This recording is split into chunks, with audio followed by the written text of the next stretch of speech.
하나님 아버지, 오늘 이 추운 아침에도 저희들이 주님 앞에 나올 수 있도록 믿음과 열심과 또 건강을 허락해 주시고 거룩한 성전을 허락하시고 만민의 기도하는 집에 나올 수 있게 해주신 모든 은사를 생각하며 감사와 찬송과 영광을 주께 돌리옵나이다.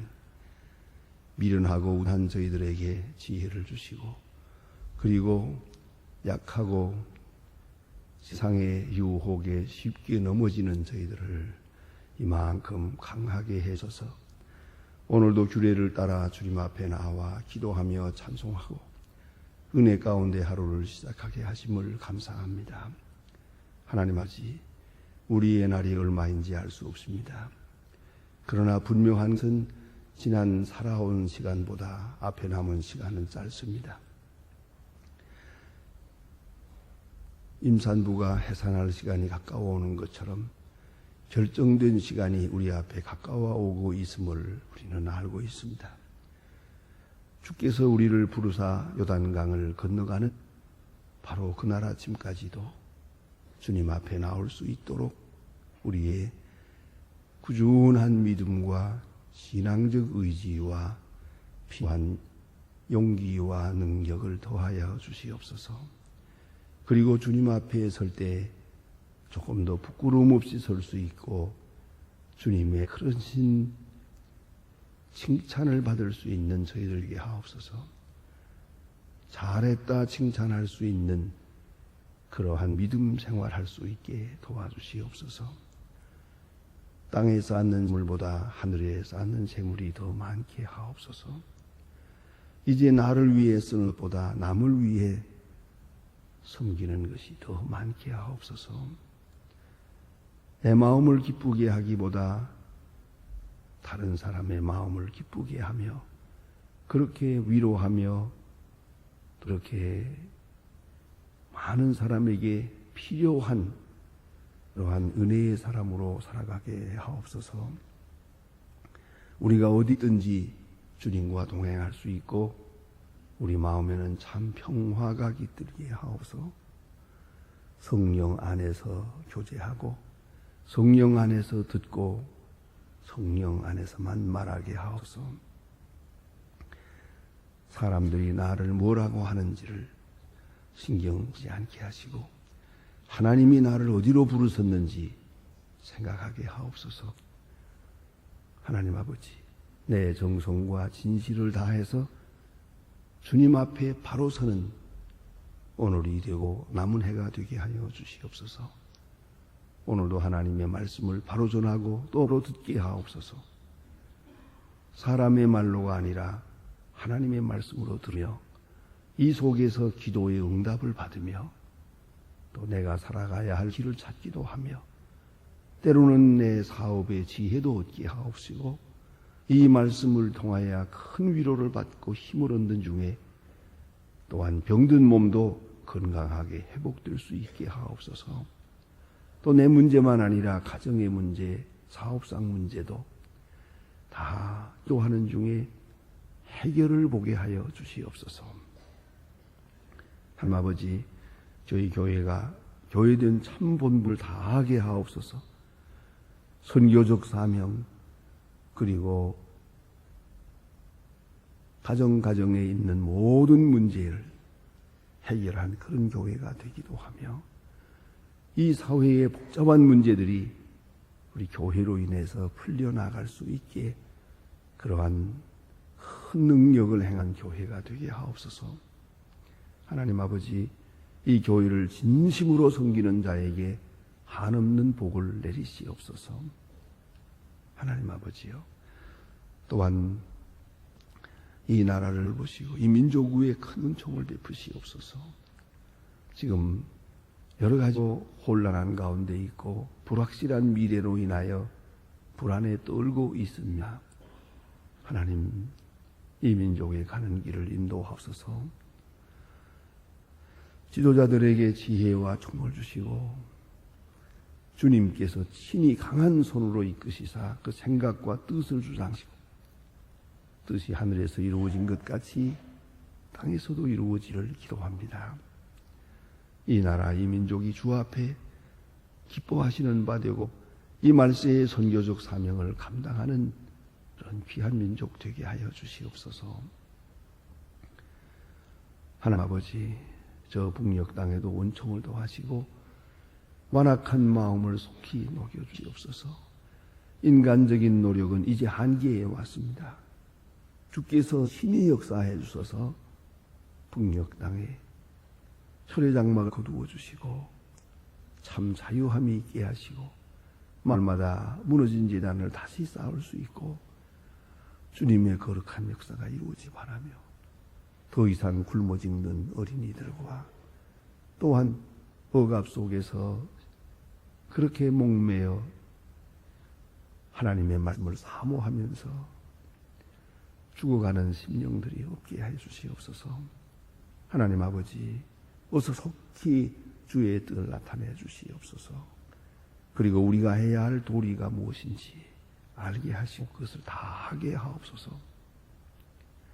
하나님 아버지, 오늘도 해외에 있든지 여행 중에 있는 사람들, 군문에 나가 있는 젊은이들이나 유학 중에 있는 학생들 하나하나 다 돌보아주시고 잠시도 실족하지 않도록 믿음 위에 굳게 세워주시옵소서. 특별히 우리가 기도하는 자 된 것처럼 저들도 한평생 기도하는 사람들 되게 해 주시옵소서. 하나님 아버지, 병중에 있는 들과 슬픔을 당한 가정도 많습니다. 하나하나 다 위로하시고 찾아보시옵소서. 오늘도 특별히 주님의 위로만을 기다리고 있는 주님의 자녀들이 있습니다. 그와 그 가정을 위하여 주시고 주의 능력의 손길을 펴주시옵소서. 이날은 참으로 좋은 소식을 듣고 아름다운 일들을 경영하는 은혜의 날이 되게 하옵소서. 이 하루의 모든 생활을 주님께 맡기옵니다. 주만이 영광을 받으시옵소서. 예수님의 이름으로 구하옵나이다. 아멘. 하나님의 말씀은 계속해서 요한복음 3장 이제 보게 됩니다. 요한복음 3장 이어지겠습니다.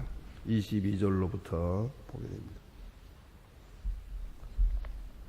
요한복음 3장 22절로부터 30절까지만 보게 되겠습니다. 요한복음 3장 22절로부터 30절입니다. 지금 다 같이 봉독하겠습니다. 이후에 예수께서 자들과 이제 땅으로 가서 거기 함께 유하며 세례를 주시더라. 예루살렘 가까운 에돔에 있으시더라.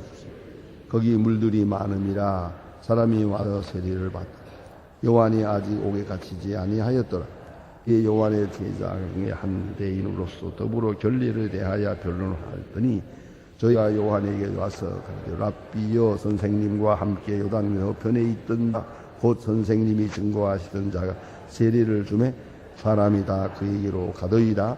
요한에 대답하여 가되 만일 하나님이 주시지 아니하면 아무도 받을 수 없느니라. 나의 말한 바 나는 그리스도가 아니 주 앞에 보냄을 받은 자 한 것을 증거하는 자 여인이라. 신부를 취하는 자가 신랑이 나가 신랑이 음성을 듣는 친구가 크게 기뻐하나니 나는 이러한 기쁨이 충만하였노라. 그런 응하여야 하겠고 나는 쇠하여야 하리라. 아멘. 예, 오늘 본문에 세례 요한과 예수님에 대한 관계가 아주 기록이 되어 있습니다.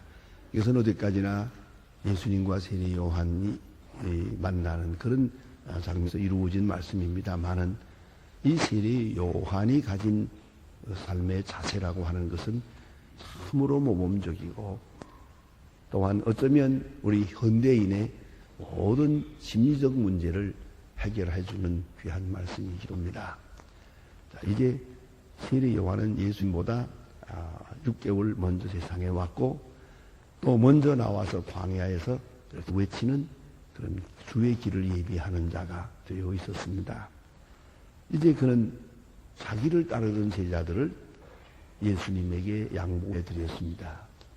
왜냐하면은 자기는 물러가야 될 사람이고 예수님은 이제 역사하기 때문에 그 사역을 위해서 제자를 양보해서 드렸고, 우리가 이미 본 바와 같이 안드레, 음식이 베드로, 또 야고보, 빌립 이런 사람들이 다 원래가 예수님의 제자이기 전에 먼저 요한의 제자였다라고 생각합니다. 이런 사람들은 다 메시아를 기다리는 사람들입니다. 한마디로 말하면 메시아와 메시아의 나라에다가 그 신앙의 중심을 둔 사람들입니다. 그리고 초조하게 그 언젠가 주님이 나타나 역사할 거라는 것을 손이 기다리고 있습니다. 간절히 기다리고 있습니다. 경제, 정치, 문화, 이 사회 돌아가는 것, 복잡한 것 많이 있습니다만은, 그러나 그들의 기도와 그들의 마음의 초점은 메시아에 있습니다. 이제 메시아는 이 땅에 오시는데 그 과정에 있어서 그들은 어떤 방법으로 오시든지 그 여러 생각이 있었는데 그것이 꼭 자기들의 생각과 일치하지 않았던 것 같습니다. 그래서 이 메시아에는 왔지만은 바로 알아보지 못한 그런 것 같습니다. 그런데 오늘 본문에 나타난 이 세 요한은 지금 대단히 귀중한 인격을 우리에게 보여주고 있습니다. 그래서 세 가지 요점을 우리가 볼 수 있는데, 예수님의 제자들이 이제 세례를 주기 시작을 했거든요. 뒤에 보면 그런 말 나옵니다. 예수님이 직접 준 세례를 준 게 아니고 제자들이 주었다 하는 말이 나오는데요. 어쨌든 예수님의 제자들과 예수님께서 세례를 베풀게 될 때 세례 요한 앞에 가서 세례 받은 사람들이 옛날엔 많았는데 이제는 예수님께로 온다는 말이에요. 그러니까 세례 요한의 입장에서 볼 때는 인간적인 말을 쓰면 세례 요한의 인기는 떨어지고 점점 작아지고 예수님과 예수님의 그 제자들과의 그 인기가 그 공동체의 인기가 점점 높아졌다. 세례 요한에게로 오던 사람들이 예수님께로 갔다 이 말이에요. 이런 사실을 세례 요한에 가서 말합니다. 이게 어떻게 대답하느냐. 오늘 본문에 보면 아주 중요한 말씀이에요. 예? 이러한 기쁨이 충만하도다. 그는 기뻐했어요. 놀라운 얘기입니다. 우리 인간 심리가 참 묘한 것이옵시다. 저는 언젠가 제주도에 갔을 때 그런 이야기를 하는 걸 들었어요. 어떤 장님이 교회의 회계를 한 10년 이렇게 했다고 그래요. 10년 동안 특별히 할 일이 없어서, 할 분이 없어서 봉사했는데, 그 다음에 그래도 난 너무 오래 해서 그만둬야겠다 하는 생각을 늘 했대요. 그러다가 마침 교회 예배당을 짓게 됐어요. 그래서 예배당 짓는 일로 인해서 그것을 자기는 그 교회 전체를 관장하는 회계는 그만두고 그리고 교회 건축위원회 회계로 나갔대요. 그러기 위해서 교회 회계를 내놓았어요. 근데 그 얘기를 하면서 하는 얘기가, 목사님 그 묘한 마음이 있습니다. 그 회계 내놓는데 얼마나 섭섭했는지 그날 밤 집에 가서 잠을 못 잤대요. 여러분, 그만둬야겠다 하면서도요, 남이 그만두라고 그러면 싫어합니다요. 자기는 그만둬야겠다고 생각, 당연히 그만둬야 될 줄 알아요. 그런데 다른 사람이 그만두라고 그러게 되면 아주 섭섭합니다요. 당연한 일이지만은 그걸 강요된 사건으로 인식되는 순간 굉장히 불편해지는 것이요. 오늘 세례 요한은 사실은 자기는 물러가야 되고 예수님과 예수님의 사역은 커져야 되는 거예요. 그건 당연한 것이요. 그러기 위해서 온 거 아닙니까? 그게 자기 목적이에요. 자기 사명이요. 그러나 자기에게 많은 사람들이 오댔는데 이제 세례 요한 쪽 간다 이 말이에요. 이 말을 듣고 다른 사람들이 불편하게 여겼어요. 아니 당신에게 오던 사람들이 그리도 가더이다 고자질을 했어요. 인간적인 생각으로는 얼마나 섭섭한 일인지 몰라요. 아마 여러분 충분히 이해할 겁니다. 그래서 모든 문제는 신앙적인 것이냐 인간적인 것이냐예요. 간단해요. 복잡한 것 같지만은 왜 여러분의 마음속에 문제가 있냐? 신앙적이 아니기 때문이에요. 이것이 하나님의 일이라 할 때는 상관없어요. 내 마음에 좀 안 들어도, 좀 불편해도 내가 살아줘야죠. 그런데 신앙적이냐 아니냐 이게 문제라고요. 자, 이 결혼만 하더라도 그래요. 내가 결혼 주례할 때 꼭 여러 말 하는 중에 한마디는 절대로 빼놓지 않습니다. 그게 말이 뭐냐면 지금까지 연애도 했을 것이고 중매도 했을 것이고 소개도 했을 것이고 생각도 많을 것이다. 뭐 어떤 여자하고 결혼할까? 어떤 남자하고 결혼할까? 자, 이게 내가 보통 늘 생각해 오던 것 그것과 맞나 안 맞나 많이 생각했겠지. 그리고 결정을 했겠지. 그러나 틀림없는 것은 결정해놓고도 지금 불안할 거다. 제대로 하는 건가 못하는 건가. 그러나 결혼식이 이것이 중요한 것이다. 오늘 이후로는 이것은 하나님의 뜻이다. 그렇게 믿고 그 믿음 위에 이 가정을 세워야 한다. 이것을 강조합니다. 여러분, 그것이 중요한 거예요. 예수님께서는 결혼관에 대해서 간단히 말씀하셨어요. 하나님이 짝지어 주신 것을 사람이 나누지 못한다. 그건 하나님이 하시는 일이다. 이건 신앙이에요. 신앙으로 받아들이면 그 어떤 사람과 결혼했든지 오늘 결혼하세요. 그러면 이거 하나님의 뜻이요. 여기 운명은 결정된 거예요. 하나님이 이것은 이렇게 정해 주신 거예요. 그렇다면 하나님의 뜻 앞에 순종하는 거예요. 감사한 마음으로 받아들이면. 그리고 긍정적으로 봐야 돼요. 그런데 어디서 결혼이 잘못되느냐 하면 결혼식 해놓고 후회하고 애 낳아놓고도 후회하고 30년을 살고도 아직도 후회해요. 그때 그러지 말았어야 되는데 어떻게 되겠어요? 이게 바로 망조라는 거예요. 신앙이냐 아니냐예요. 신앙적이냐 인간적이냐는 거예요. 예? 우리 이 교회도요. 처음에 예배당을 지었어요.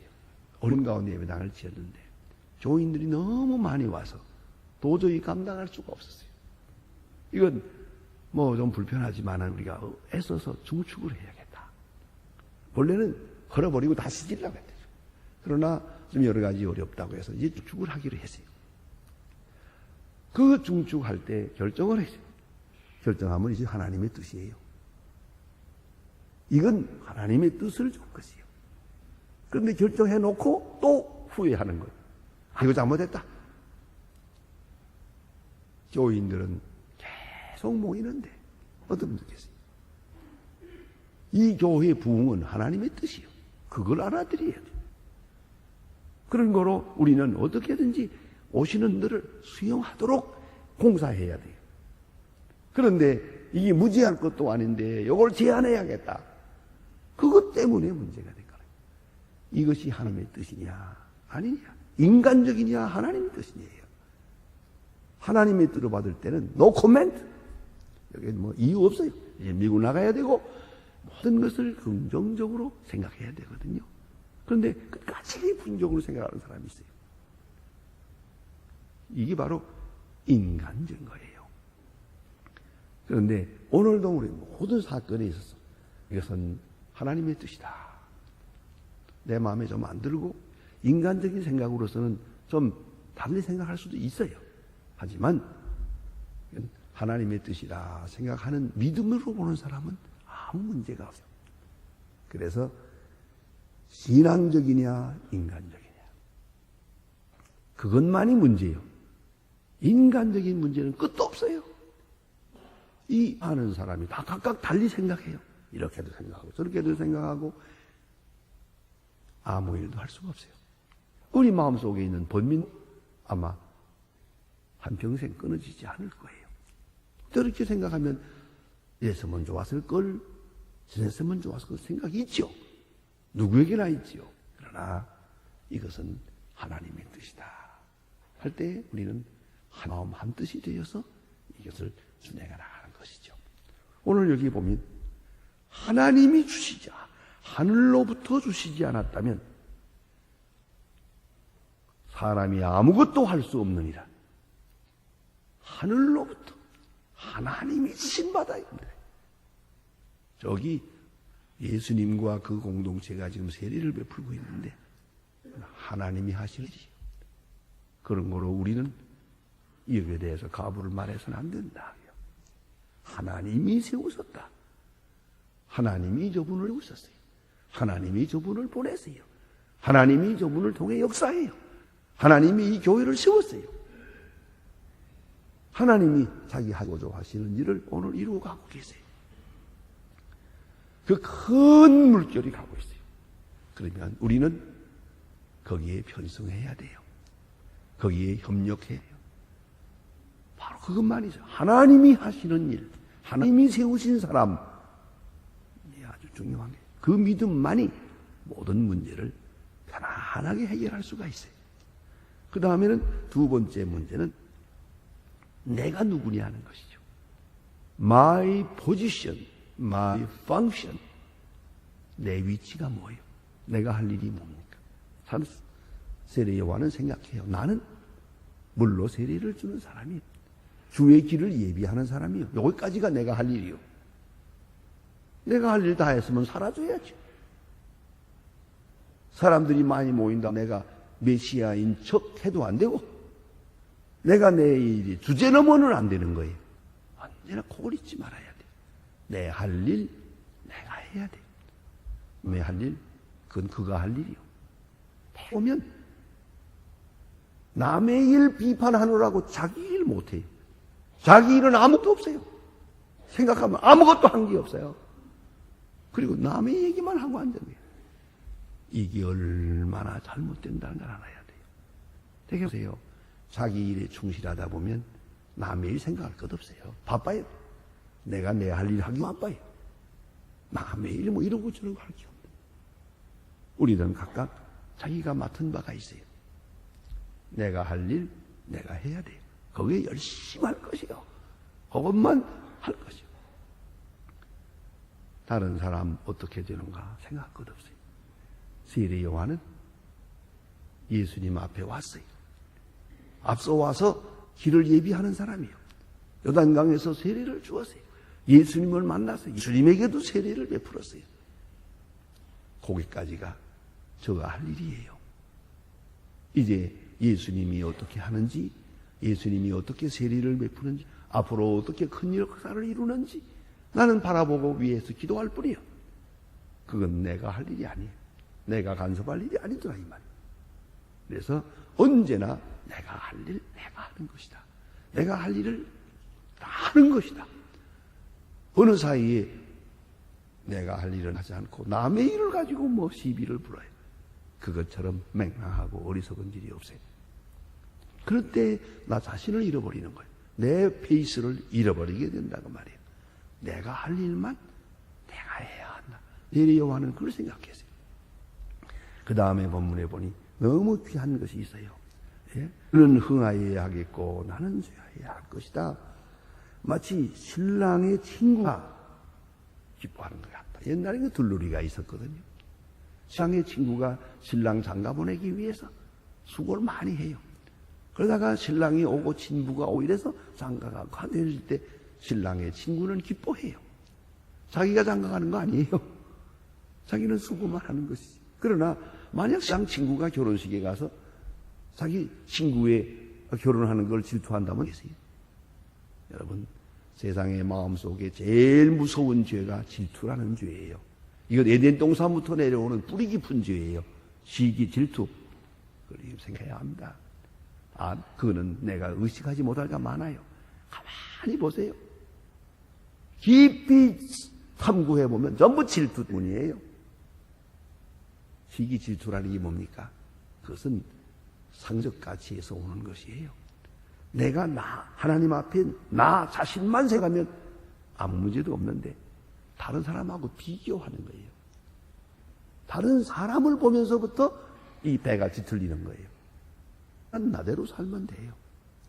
그런데 다른 사람 하는 걸 보고 내가 어느 사이에 생각이 잘못되기 시작하는 거예요. 그게 바로 질투가 생기는 이유예요. 자기 정치에 자기 본무, 자기가 하나님께서 내게 주신 것, 거기에 충성을 다하면 다른 사람 볼 겨를이 없어요. 다른 사람 그 문제까지 생각할 것이 없어요. 그럴 때에 그는 참 평화를 얻을 수가 있어요. 세례 요한의 입장에서는 자기 할 일이 뭐예요? 마치 신랑의 친구와 같아요. 예수님은 신랑과 같고, 그렇다면 신랑의 친구가 신랑의 음성을 듣고 그러면 기뻐할 것이 당연하지요. 그런 거로 그는 유명한 말을 남기지 않습니까? 그는 흥하여야 하겠고 나는 쇠하여야 하리라. 그는 흥하여야 하겠고 나는 쇠하여야 하리라. 얼마나 귀중한 말입니까? 이 마음으로 사는 사람은 언제나 편안해요. 그는 흥하여야 하겠고 나는 쇠하여야 하리라. 대체로 보니까요, 부부 사이에도 문제가 많더라고요. 둘이 살면서도 그는 흥하여야 하겠고 나는 쇠하여야 하리라.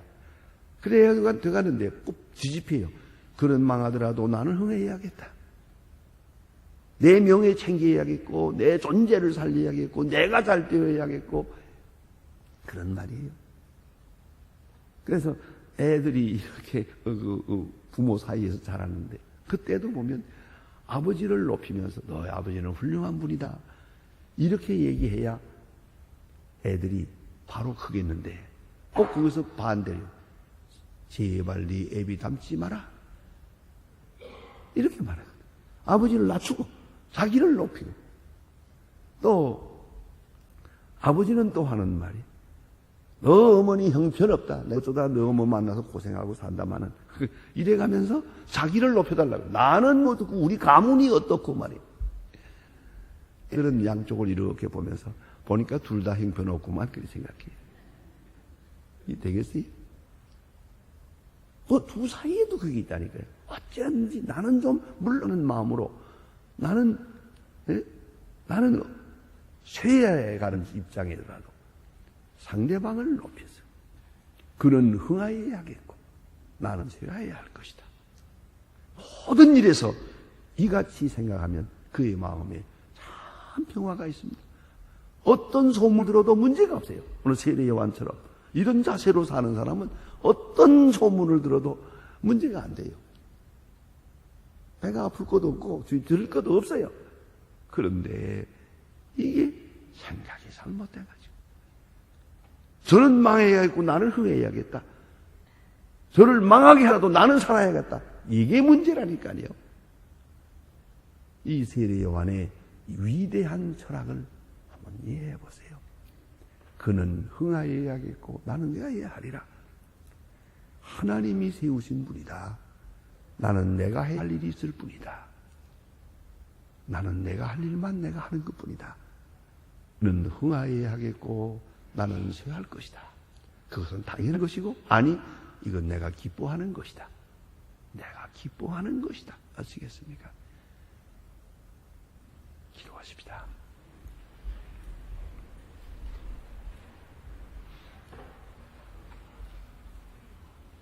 하늘에 계신 우리 아버지시여 이름이 거룩히 여김을 하듯이요 나라의 마옵소서 뜻이 하늘에서 이룬 것 같이 땅에서도 이루어지이다. 오늘날 우리에게 일용할 양식을 주옵시고 우리가 우리에게 죄 지은 자를 사하여 줄 것 같이 이 죄를 사하여 주옵시고 우리를 시험에 들게 하지 마옵시고 다만 악에서 구하옵소서. 나라와 권세와 영광이야 영원히 있사옵나이다. 아멘.